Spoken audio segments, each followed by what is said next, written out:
வீட்ல சாம்பிராணி போடுறது நல்லதா? கெட்டதா? அப்படின்றத பார்க்கலாம். இது நமக்கு சம்மந்தமே இல்லாத டாபிக்ன்னு யாரும் ஸ்கிப் பண்ணிட வேண்டாம். This me doctor Pavithra, homeopathy consultant and medical astrologer. வீட்ல சாம்பிராணி புகை போடுறதுனால வந்துட்டு, உங்களுடைய முட்டி வலி, ஆஸ்டியோ ஆர்த்ரைட்டிஸ் சரியாகும். நெக்ஸ்ட்டு சரவாங்கி, முடக்குவாதம் சொல்லக்கூடிய ருமட்டாய்டு ஆர்த்ரைட்டிஸும் சரியாகும்.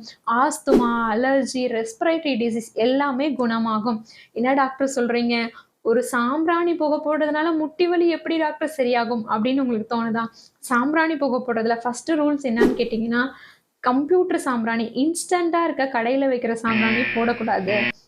ஆர்கானிக் ஷாப்ல வந்துட்டு பால் சாம்பிராணி இல்லாட்டி குங்குலியம் அப்படின்னு கிடைக்கும். அத வாங்கிக்கலாம். சிவபெருமானுக்கே வந்துட்டு இந்த குங்குலியம் அப்படின்ற வர சாம்பிராணி புகை தான் போடுவாங்க. இந்த குங்குலியத்தோட மகிமை என்னன்னு கேட்டீங்கன்னா, இது வந்து நேச்சுரல் ஆன்டி இன்ஃப்ளமேட்டரி ப்ராப்பர்ட்டி.